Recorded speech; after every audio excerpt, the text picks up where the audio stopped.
Hello everyone, welcome back to our YouTube channel सही है। जैसे कि आप लोगों की डिमांड्स थी यूनिट नंबर 5 के ऊपर कुछ बनाइए, तो मैं यहाँ पर एक शॉर्ट में वन शॉट वीडियो लेकर आया हूँ kinetics and work power energy का। इसके अंदर सिर्फ वही क्वेश्चंस लिए हुए हैं जो जिनकी हाई प्रोबेबिलिटी है कि जो आ सकते हैं। पूरा यूनिट इसके अंदर हमने कवर नहीं किया है, लेकिन जो कंटेंट यहाँ पर डाला हुआ है इसमें होप सो 6 मार्क तो आपके पक्के ही होने वाले हैं और 12 मार्क्स भी इसके अंदर पक्के हो सकते हैं। तो चलिए बिना किसी देरी के शुरू करते हैं। तो जो थ्योरी क्वेश्चन इसके अंदर इंपॉर्टेंट है, सबसे पहला जो क्वेश्चन है state and prove work energy principal. ये लगभग हर पेपर में, हर टाइम के पेपर में आपको देखने के लिए मिलेगा। हर टाइम रिपीट हुआ हुआ क्वेश्चन है, चाहे रेगुलर एग्जाम हो, चाहे सप्लीमेंट्री हो, चाहे न्यू सिलेबस हो, चाहे ओल्ड सिलेबस हो। ये हर एग्जाम में लगभग पूछा गया क्वेश्चन है, तो ये बहुत ही ज़्यादा इंपॉर्टेंट है। ये आपको करना ही करना है और मैं आपको बताने भी वाला हूँ कि किस तरह करना है। उसी तरह डायरेक्ट इम्पैक्ट, ऑब्लिक इम्पैक्ट या फिर जो टाइप्स ऑफ इम्पैक्ट है हमारे, तो उसके ऊपर भी क्वेश्चन पूछा गया है। उसी तरह इम्पल्स एंड मोमेंटम प्रिंसिपल के ऊपर क्वेश्चन है कि उसको सिर्फ स्टेट करना है, आपको 2 मार्क के लिए पूछा है। और state law of conservation of momentum, इसके ऊपर भी 2 मार्क का एक क्वेश्चन आया हुआ है।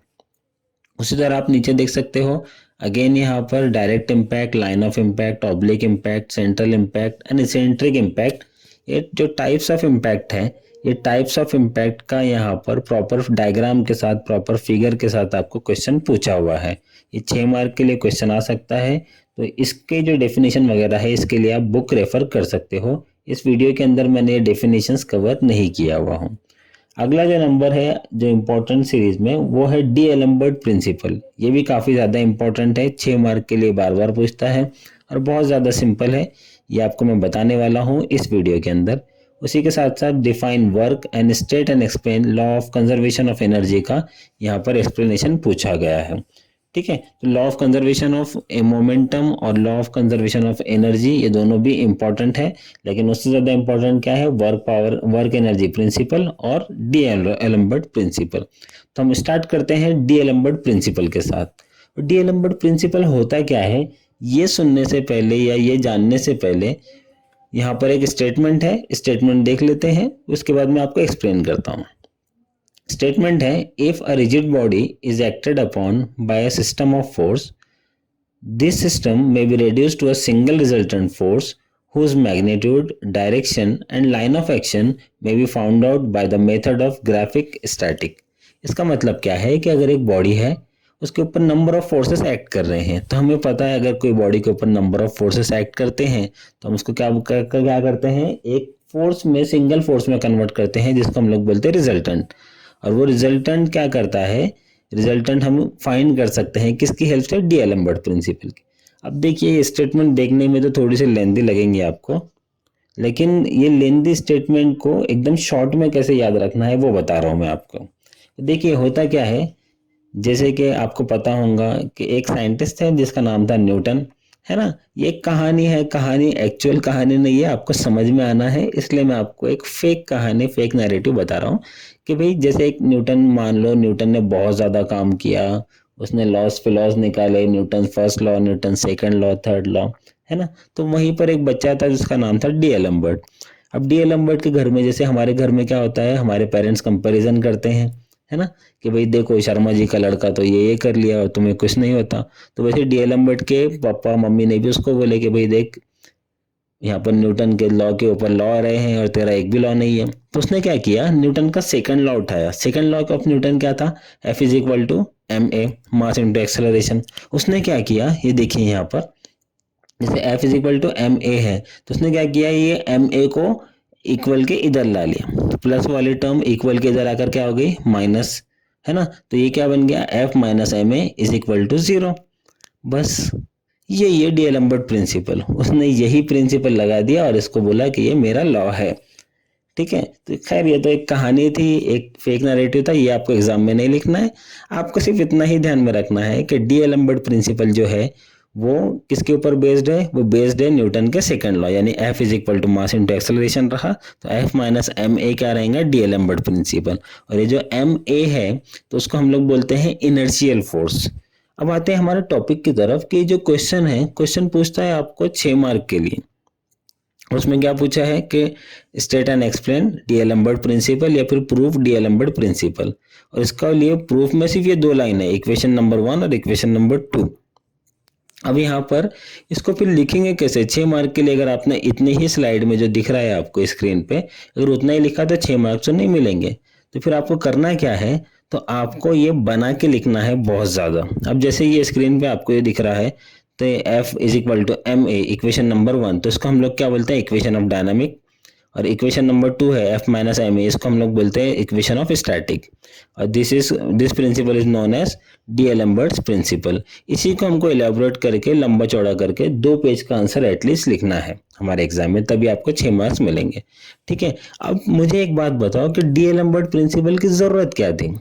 उसकी ज़रूरत ये थी, उसकी नीड इसलिए आई क्योंकि हमारे पास कंडीशंस ऑफ इक्विलिब्रियम है। जैसे हमने यूनिट नंबर 1 2 3 तीन यूनिट के अंदर condition of equilibrium, summation F x zero, F y zero, moment zero, बस यही 3 कंडीशन के ऊपर हमने क्या किया, पूरे 3 यूनिट खत्म कर दिए। क्यों? क्योंकि ईजी था, वही मेथड हमने हर तरफ यूज किया है। तो डीएलएम्बर्ट को भी क्या लगा कि भाई काइनेटिक्स के अंदर क्या होता है, काइनेटिक क्या है? ऐसी ब्रांच है जिसके अंदर स्टडी हम मोशन में जो बॉडीज होती है उसकी स्टडी करते हैं बाय कंसिडरिंग देयर फोर्सेस।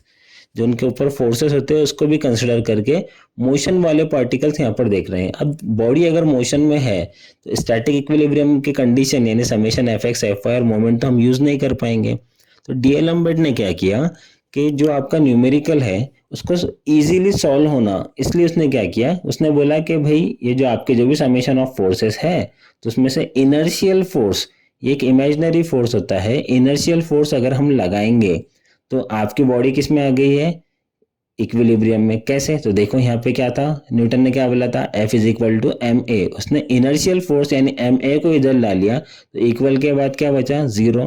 और यही क्या है, हमारी एनालिटिकल कंडीशन है ना, सॉरी कंडीशन ऑफ इक्विलिब्रियम है कि summation F is equal to zero. तो उसने वही यहाँ पर प्रूफ किया कि भाई यहाँ पर क्या हो रहा है, बॉडी आपकी रेस्ट में आ जा रही है। कि जो भी एक बॉडी है, बॉडी के ऊपर अगर फोर्स लग रहा है, जैसे एक डायग्राम में आपको मैं बताता हूँ यहाँ पर, कि अगर मान लो ये बॉडी है, इसके ऊपर नंबर ऑफ फोर्सेस है, ठीक है, और नंबर ऑफ फोर्सेस की वजह से अगर बॉडी आपकी इस डायरेक्शन में जा रही है, यहाँ पर ए एक्स लिखा हुआ है, एक्स मतलब आपकी जो बॉडी है, ये जो 3 नंबर ऑफ फोर्सेस है F1 F2 और ये ऊपर वाला, तो इसकी वजह से बॉडी किधर जा रही है? इधर जा रही है। अब इसको रोकना है तो हम क्या करते हैं, इसके अपोजिट में एक फोर्स लगाते हैं, है। तो इसने भी क्या किया, उसके अपोजिट में एक फोर्स लगा दिया, उसका नाम दे दिया MA यानी कि इनर्शियल फोर्स। तो काइनेटिक्स के अंदर क्या होता था, summation of F is equal to mass into acceleration, ये बोला न्यूटन ने। तो उसको डीएलएम्बर्ट ने सिंप्लीफाई किया कि भाई समेशन ऑफ एफ में से इनर्शियल फोर्स माइनस कर दो, इज इक्वल टू जीरो लिख दो, तो ये हो जाएगा हमारा स्टैटिक के अंदर। और हम यूज कर सकते हैं इसके अंदर summation F x F y और मोमेंट। तो हमारे क्वेश्चन का जो सोल्यूशन है वो बहुत ज़्यादा सिंपल कर दिया डीएलएम्बर्ट ने। अब मैं यहाँ पर, आप सोच रहे होंगे कि सर इतना ज़्यादा क्यों एक्सप्लेन कर रहे हैं, क्योंकि ये जो मैं आपको बातें बता रहा हूँ वही बातें आपको एग्जाम के अंदर लिखनी है, क्योंकि आपको 2 पेज भरना है। ठीक है, तो ये सभी एक्सप्लेनेशन आप डीएलएम्बर्ट प्रिंसिपल के अंदर लिख लेंगे। जैसे अब मैंने आपको फर्स्ट स्लाइड में यहाँ पर बताया था कि एक स्टेटमेंट है, फर्स्ट इक्वेशन, सेकंड इक्वेशन है, इक्वेशन नंबर 1 को बोल रहे हैं हम लोग इक्वेशन ऑफ डायनामिक, क्योंकि यहाँ पर बॉडी क्या है, मोशन में है। और इक्वेशन नंबर 2 में बॉडी किस में है, स्टैटिक में है ना। तो अभी इसी को कैसे अभी इलाबोरेट करके लिखेंगे, तो देखो नेक्स्ट स्लाइड में सिर्फ आपको समझने के लिए बताया मैंने। पहले आपने लिखा स्टेटमेंट, उसके बाद यहाँ पर न्यूटन का लॉ लिखा, F is equal to mass into acceleration, उसका नंबर दिया इक्वेशन नंबर 1, और यहाँ पर फिर एक्सप्लेन किया वेयर एम क्या है इसके अंदर, मास ऑफ बॉडी, ए क्या है, एक्सेलरेशन ऑफ बॉडी। तो इस तरह से आपको ये थोड़ा सा बड़ा करके, बड़ा चढ़ा करके ये लिखना है।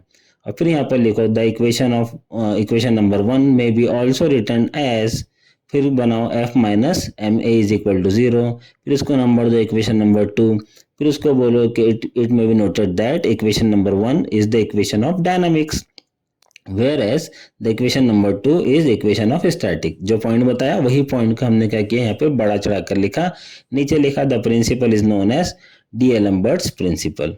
ठीक है, तो ये 6 मार्क के लिए क्वेश्चन है, इतना भी सफिशिएंट नहीं है। तो अब क्या करना है, आपको ये डायग्राम भी बनाना है उसके साथ में, और डायग्राम होने के बाद में आपको ये जो पॉइंट्स है, जैसे मैंने अभी जो डिस्कस किया हम लोगों ने, कि मैंने आपको नीड बताया उसकी क्या जरूरत क्या थी, स्टेटमेंट आपको लिखना है उसके अंदर, फिर आपको न्यूटन के सेकंड लॉ का बेस देना है कि भाई न्यूटन ने ऐसे ऐसे लॉ दिया था, और फिर उसने क्या किया, डीएलएम्बर्ट ने फोर्थ स्टेप में उसको रीअरेंज किया और इनर्शियल फोर्स बताया। तो इनर्शियल फोर्स का कंसेप्ट बताना है आपको, और फिर बताना है कि इसके बाद हम क्या कर सकते हैं, कंडीशंस ऑफ इक्विलिब्रियम उसके ऊपर यूज कर सकते हैं, क्योंकि वो किसके अंदर है, स्टैटिक इक्विलिब्रियम के अंदर है।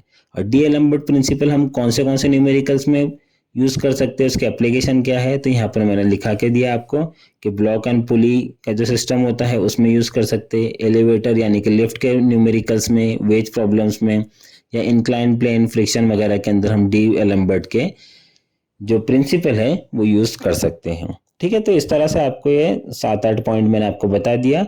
इसके ऊपर आपको 2 पेजेस लिखना है डीएलएम्बर्ट प्रिंसिपल के ऊपर। ठीक है, तो चलिए नेक्स्ट है डीएलएम्बर्ट का न्यूमेरिकल। ये न्यूमेरिकल भी जनरली 5 या 6 बार एग्जाम के अंदर पूछा हुआ है, रिपीटेड क्वेश्चन है, कभी कभी वैल्यू चेंज करता है, कभी कभी सेम वैल्यूज दे देता है। अब इसके अंदर क्वेश्चन मैं रीड कर रहा हूँ। Two weights 800 Newton and 200 Newtons are connected by a thread and they move along a rough horizontal plane under the action of force of 400 Newton applied to the 800 Newton weight as shown in figure। यहाँ पर figure given है, कभी कभी figure given नहीं होते तो आपको figure draw करना है। ठीक है, the coefficient of friction between the sliding surface of the weight and the plane is 0.3। Using D'Alembert's principle, determine the acceleration of the weight and tension in the string। यहाँ पर simply क्या दिया हुआ है, 2 ब्लॉक है, एक है 800 का, दूसरा है 200 का। 800 न्यूटन के ऊपर 400 न्यूटन का एक फोर्स है, दोनों ब्लॉक थ्रेड के साथ कनेक्टेड है, वहां पर फ्रिक्शन होने वाला है, इसलिए कोएफिशिएंट ऑफ फ्रिक्शन 0.3 है। जैसे हमने फ्रिक्शन का न्यूमेरिकल सॉल्व किया था वैसे ही हम ये न्यूमेरिकल सॉल्व करेंगे, सिर्फ इसके अंदर ऐड क्या होगा, डीएलएम्बर्ट प्रिंसिपल का इनर्शियल फोर्स यानी कि m इंटू ए। और वो कहाँ पर लेना है, अगर बॉडी आपकी जा रही है राइट साइड में तो आप डीएलएम्बर्ट का इनर्शियल फोर्स लगाएंगे लेफ्ट साइड में, अगर बॉडी जा रही है लेफ्ट साइड में तो आप इनर्शियल फोर्स लगाएंगे राइट साइड में, यानी कि अपोजिट डायरेक्शन में आपको लगाना है। ठीक है, और यहाँ पर वेट दिया हुआ है, मास m इंटू ए लेते टाइम आप मास लेंगे तो वेट को मास में कन्वर्ट भी करना है, वो भी मैं आपको अभी बताता हूँ। इस क्वेश्चन में देखिए यहाँ पर क्या गिवन है, यहाँ पर एक 800 न्यूटन का ब्लॉक है और वहाँ पर उसके साथ में क्या है, एक 400 न्यूटन का उसको एक फोर्स लगाया हुआ है। और 400 न्यूटन का जो फोर्स है उसको वो 800 न्यूटन के ब्लॉक को क्या कर रहा है, इस साइड में खींच रहा है। और उसी के साथ में एक स्ट्रिंग के साथ में, एक थ्रेड के साथ में 200 न्यूटन का भी एक ब्लॉक है। अब हम क्या करेंगे, यहाँ पर कोएफिशिएंट ऑफ फ्रिक्शन दिया हुआ है 0.3 और आपको फाइंड करने के लिए बोला है कि इसके ऊपर का एक्सेलरेशन कितना है और ये जो थ्रेड है यहाँ पर तो इसका अंदर आने वाला टेंशन कितना है। डीएलएम्बर्ट प्रिंसिपल यूज करो ऐसे बताया हुआ है। ठीक है, तो चलिए अब हम इसको सॉल्व करेंगे। तो सबसे पहले एक एक ब्लॉक लेना है। अभी हम लेंगे सबसे पहले 800 न्यूटन का ब्लॉक। तो ये डायग्राम हम अभी यहाँ पर नीचे बनाएंगे। तो चलिए 800 न्यूटन की मैं यहाँ पर डायग्राम बनाता हूँ सबसे पहले।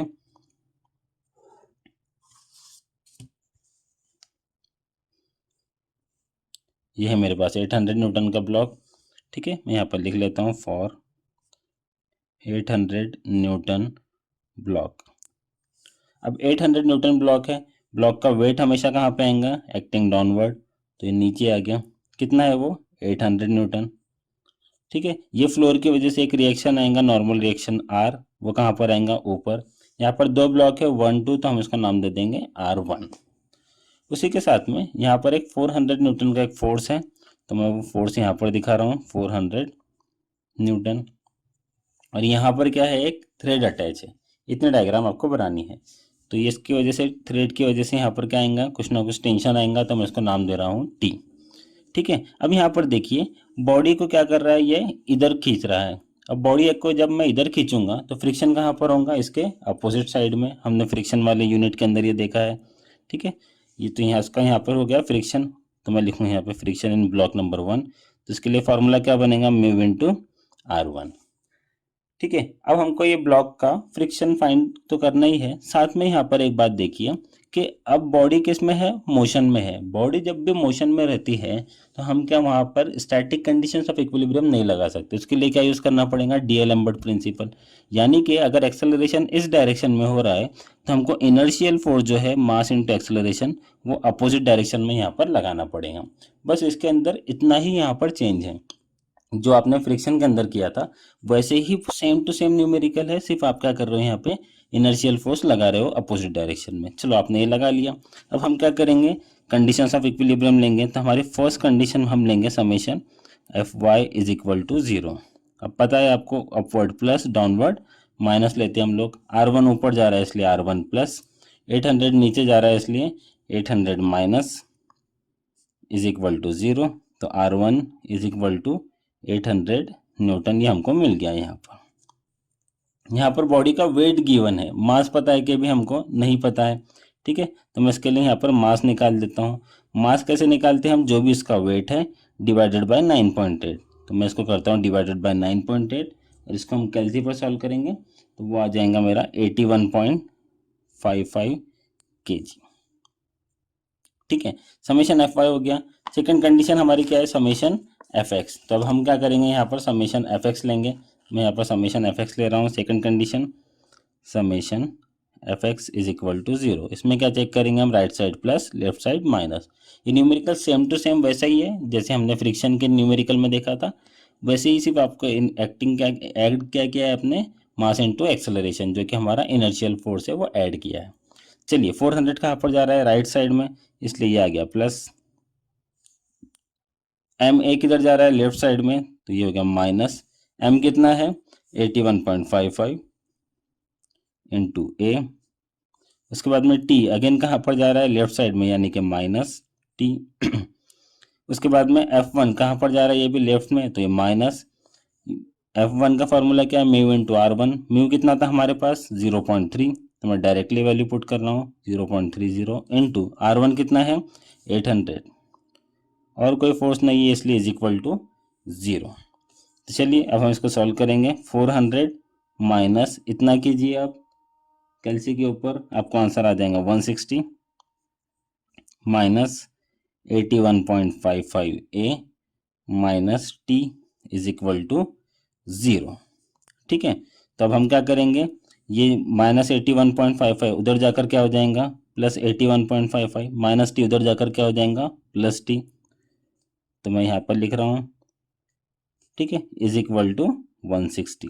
इसको नंबर दे दिया मैंने इक्वेशन नंबर 1। उसी का हमने रीअरेंज किया है, यहाँ पर कंफ्यूज मत हो। सिर्फ क्या किया हमने, माइनस टी को उधर भेज दिया, वो ये हो गया प्लस टी। 81.55 माइनस में था, उधर भेज दिया, ये हो गया प्लस 81.55। 160 जहाँ पे था वहीं पे रखा और मैंने उसको शफल कर दिया बस। तो ये हो गया हमारी इक्वेशन नंबर 1। ये किसके लिए निकाला हमने, फॉर 800 न्यूटन ब्लॉक। उसी तरह से आप किसके लिए निकालेंगे, फॉर 200 न्यूटन ब्लॉक। तो मैं यहाँ पर निकाल रहा हूँ for 200 Newton block. 200 Newton block के लिए अगेन हम फिर से डायग्राम बनाएंगे यहाँ पर।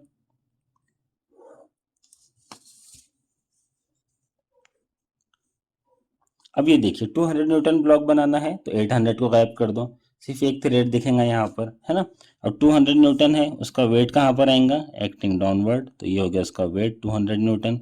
ये सरफेस की वजह से एक नॉर्मल रिएक्शन इसको ऊपर आएगा। ब्लॉक नंबर 2 है तो इसलिए हम क्या करेंगे R2 लेंगे यहाँ पर।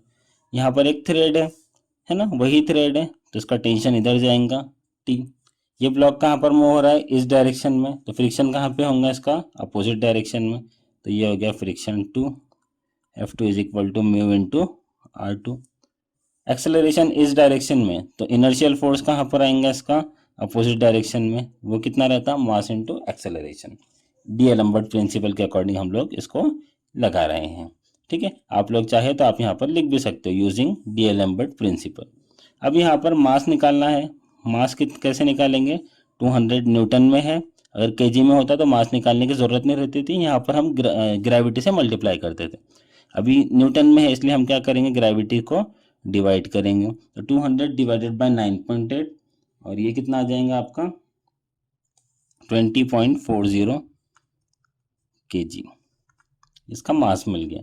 अब हम करेंगे यूजिंग डी एलम्बर्ट्स प्रिंसिपल। ठीक है। डीएलम्बर्ट प्रिंसिपल, उसके लिए क्या निकालेंगे हम सबसे पहले, समेशन एफ वाई। तो पहले लिया मैंने summation F y is equal to 0, R2 ऊपर है तो मैं लिखूंगा यहाँ पर R2 माइनस 200 नीचे इसलिए minus is equal to 0, therefore R2 is equal to कितना मिल गया मुझे 200 न्यूटन।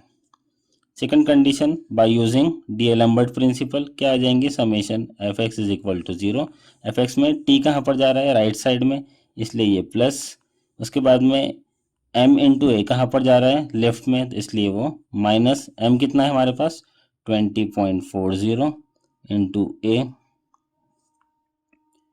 F2 भी कहाँ पर है, लेफ्ट में है, तो ये भी माइनस, F2 के लिए formula mu into R2, mu था हमारे पास 0.30 इंटू R2 कितना आया था 200 और कुछ नहीं है इसलिए इज इक्वल टू 0, तो t माइनस 20.40 ए 0.3 इंटू 200, ये कितना आ जाएगा आपका, ये आ गया 60, माइनस 60 है, इक्वल के उधर जाकर क्या हो जाएगा प्लस 60, इसको नंबर दे दिया मैंने इक्वेशन नंबर 2।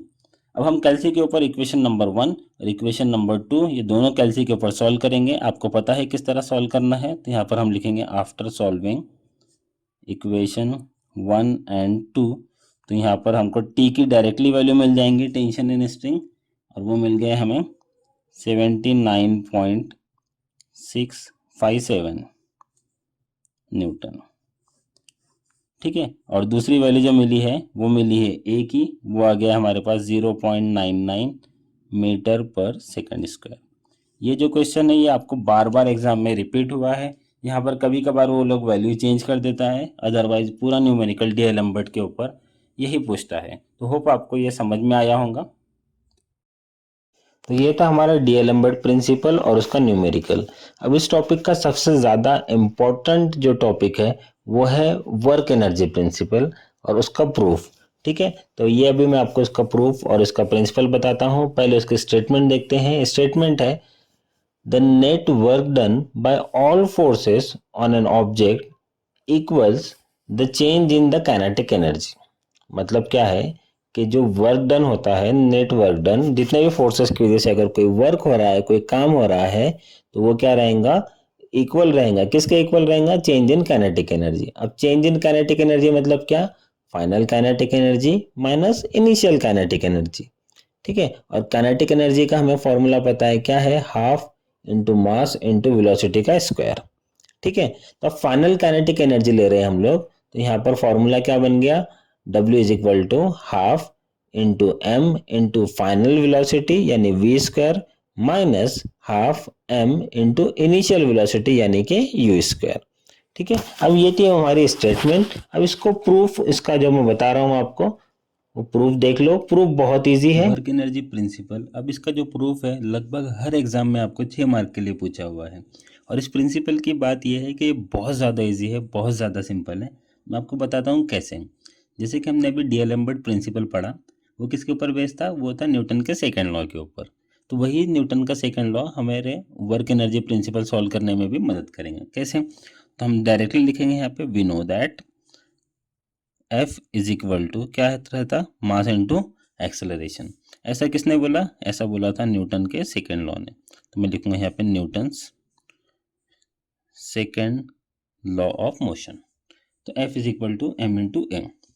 अब हमने काइनेमेटिक इस चैप्टर के अंदर एक्सेलरेशन का एक फॉर्मूला देखा था। एक्सेलरेशन का फॉर्मूला क्या देखा था हमने, तो एक्सेलरेशन इज इक्वल टू, हम क्या करते थे, डेरिवेटिव ऑफ v लेते थे with respect to derivative of time. ठीक है, तो ये हमने देखा था। तो अब हम क्या करेंगे, ये जो इक्वेशन है F is equal to mass into acceleration, हम वहाँ पर F is equal to M into acceleration की जगह पे ये लिखेंगे, ए की जगह पे क्या लिखना है, D V upon D T. तो मैं लिखा यहाँ पर D V upon D T. क्यों, तो मैं इसका यहाँ पर एक्सप्लेनेशन दे रहा हूँ, since A is equal to D V upon D T. एक बात याद रखिए, जब भी कोई आप प्रूफ करते हो तो वो वैल्यू कहाँ से आई, उसका एक्सप्लेनेशन आपको देना पड़ेगा। यहाँ पर एक्सप्लेनेशन देंगे आप तो फुल मार्क्स आपको मिल जाएंगे। चलिए, अब हमारे पास ये इक्वेशन बन गई है। हमने क्या किया, पहले F is equal to mass into acceleration लिया, ए की जगह पे लगा दिया D V upon D T.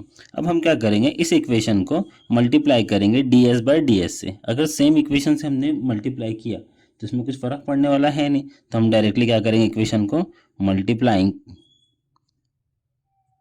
Bye D S upon D S. इसका मतलब क्या है, अगर दोनों कट हो जाएंगे तो इसमें कुछ फर्क पड़ने वाला है नहीं, तो हम वैसे ही करेंगे। F is equal to M into D V by D T था यहाँ पर, ठीक है। और इसको हमने मल्टीप्लाई किससे कर रहे हैं हम लोग, D S upon D S से, तो multiplied by D S upon D S हो गया। चलिए अब इसी को और सिंप्लीफिकेशन करेंगे। एम इंटू डी वी, ये जो डी एस है इसको मैं यहाँ पर बाजू में लिख सकता है, यहाँ पर तो बाजू में लिखा मैंने उसको, इंटू यहाँ पर क्या था ऊपर डी एस, नीचे क्या है इसके, ये डी एस को इधर भेजा, डी टी को इधर भेज दिया, तो अभी यहाँ पर क्या हो गया डी टी, ठीक है। अब हम क्या करेंगे इसके बाद, ये डी एस यहाँ पर डिवाइड में है, उसको इक्वेशन के इधर भेज दूंगा, तो ये किस में आ जाएगा, मल्टीप्लाई में, बराबर है। यहाँ पर क्या बचा एम, यहाँ पर क्या बचा d v into d S upon D T. अब d S upon D t किसका फॉर्मूला है, तो हमने अगेन काइनेमेटिक्स के चैप्टर में देखा था कि वेलोसिटी जब फाइंड करना रहती तो हम क्या लिखते थे, D S upon D T, है ना। तो अब यहाँ पे क्या लिखेंगे हम, D S upon D T की जगह पे वी लिख सकते हैं हम डायरेक्टली। क्यों, कहाँ से आया, तो हमने यहाँ पे लिखा since V is equal to D S upon D T, इसलिए हमने यहाँ पर डायरेक्टली वी लिख दिया। ओके, चलिए अब यहाँ पर जो इक्वेशन बन गई है आपकी, अब हम क्या करेंगे यहाँ पर, अगर ये हमको डी एस हटाना है तो हमको क्या करना पड़ेगा, इंटीग्रेट करना पड़ेगा दोनों साइड में। तो मैं यहाँ पर लिख रहा हूँ डायरेक्टली इंटीग्रेटिंग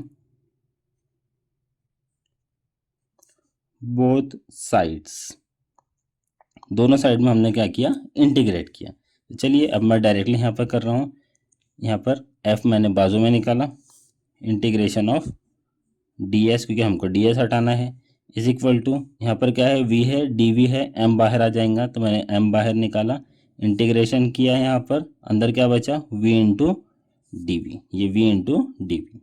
ये क्यों कर रहे हैं हम लोग, क्योंकि हमको डी वी हटाना है, इसलिए हम क्या करेंगे, यहाँ पे इंटीग्रेशन लगाएंगे। अब इंटीग्रेशन लगाना कैसे है, तो यहाँ पर आपको लिमिट दिखाना पड़ेंगे। यहाँ पर क्या है, एस है, एस मतलब क्या होता है, डिस्प्लेसमेंट। अब डिस्प्लेसमेंट यहाँ पर अपर लिमिट है और लोअर लिमिट है, तो लोअर लिमिट लगाएंगे हम कि भाई पहले वो था इनिशियल पॉइंट पे S1 पे था, बाद में पहुंचा S2 के ऊपर, फाइनल पोजीशन, ये हो गई इनिशियल पोजीशन, अपर लिमिट हो गई फाइनल पोजीशन। उसी तरह से यहाँ पर क्या है, वेलोसिटी है, तो हम क्या बोलेंगे, इनिशियल वेलोसिटी से कहाँ तक, फाइनल वेलोसिटी तक। अब हम इसको सॉल्व करेंगे, इंटीग्रेशन करना है आपको। एफ यहाँ पर कुछ नहीं है, तो यहाँ पे इसका इंटीग्रेशन क्या आ जाएगा, इसका इंटीग्रेशन आ गया एस, बराबर है, लोअर लिमिट है यहाँ पर S1, अपर लिमिट है S2। Integration upper limit lower limit देख के घबराओ मत, बहुत ज़्यादा सिंपल है, मैथ्स का पेपर नहीं है ये हमारा, सिंपल होने वाला है। वी है, वी का इंटीग्रेशन क्या आ जाएगा, वी स्क्वायर अपॉन टू, यहाँ पर अपर लिमिट थी वी, लोअर लिमिट थी यू। चलो अब इसी को सॉल्व करेंगे। एफ इंटू, हम क्या करते हैं, upper limit minus lower limit करते हैं, है ना, वैसे ही करते हैं, lower limit minus upper limit करते हैं, इसमें कंफ्यूज मत हो, हम हमेशा क्या करते हैं, upper limit minus lower limit. तो अपर लिमिट क्या है, S2 माइनस S1, एस की जगह पे क्या पुट किया, S2 पुट किया, माइनस लोअर लिमिट S1, तो S1 हो गया, इज इक्वल टू यहाँ पर जो 2 है ना, डिवाइडेड बाई 2 है ना, 1/2, तो मैं इसको बाहर ले लूँगा, 1/2 इंटू एम, यहाँ पर क्या हुआ, वी स्क्वायर की जगह पे क्या रखना है, पहले आपको अपर लिमिट में क्या आ जाएगा वी, तो वी का स्क्वायर, माइनस वी की जगह पे लोअर लिमिट में क्या आ जाएगा यू, तो यू का स्क्वायर। चलिए अब एफ इंटू यहाँ पर final position of particle minus initial position of particle, हमको क्या दे देगा, डिस्प्लेसमेंट, डिस्प्लेसमेंट पता है, is equal to half into M into V square minus U square.